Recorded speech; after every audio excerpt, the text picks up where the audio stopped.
Wow. All right. It is that time of the show where we go to headlines. We've stopped the presses several times press tonight. Broken? Yeah, and it's time to go to the headlines. You want to begin the headline segment? Sure. McCallie, 21-20 win over Bowling Green tonight. That ends a 48-game winning streak for the team out of Bowling Green, Kentucky. Long ride back home. Yeah, and it's probably that. Was that game in Chattanooga or was it in Bowling Green? Oh, it may have been in Bowling. I don't think Bowling Green travels. Did he come down there? No, I don't think. And we also did learn that Coach Shadowins is going to be pretty upset about that. Yeah, he might be able to sleep. Maryville and Hardin Valley were tied 3-3 at the half. That could have been the upset of the week in the state.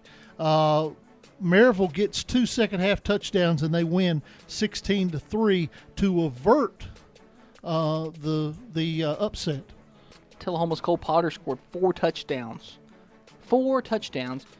88-yard kickoff return, a 52-yard reception. So these aren't just, down at the 1-yard line, run it in type of things. He also ran in a couple of touchdowns as Tullahoma wins 2 in a row, 34-14 over Franklin County. DeKalb County quarterback Stephen Jennings had 5 first-half throwing or passing touchdowns first half for DeKalb County, as DeKalb County got a big win tonight over Cannon County. Yeah, big in a lopsided fashion. Middle Tennessee Christian is 5-0 for the first time in school history. As they, of course, last week they moved to 4-0 for the first time in school history. They continue to chug along.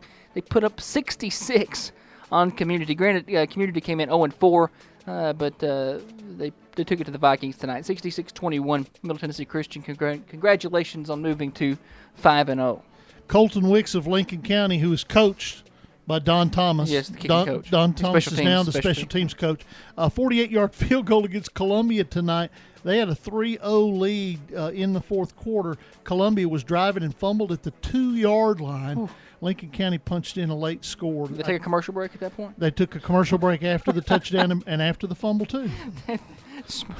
Smyrna suffers its first loss of the year. Come into the game 4-0, falls to Oakland tonight 35-14. I think that headline would be a little misleading if you just looked at the score. It's a pretty good ball game. Oakland pulled away late, but Smyrna does suffer its first loss of the year. All right, and you got anything else? No. All right, this is the quote of the night, so I wanted to finish with it. John Olive, he said that he challenged his men, don't be the first one to throw in the towel. That sentiment wins you a lot of football games when you get a whole team that's ready to buy into that attitude. John Olive, he is the Jedi Master. Yeah, and when he gets people to just, whatever he says, they eat it up over there, and he's done a heck of a job turning that team around. That is the headline segment. The executive producer of Friday Night Thunder is Rob Clutter. The director is Brian Markham. Associate engineer Keith Kinzer. Our scoreboard producer is Danny Catalano. Telephone and stream producer Hayden Proffitt. The scoreboard host is Josh Peterson. I'm Dennis Weaver. Thanking you for listening to this edition of Friday Night Thunder. Good night, everybody.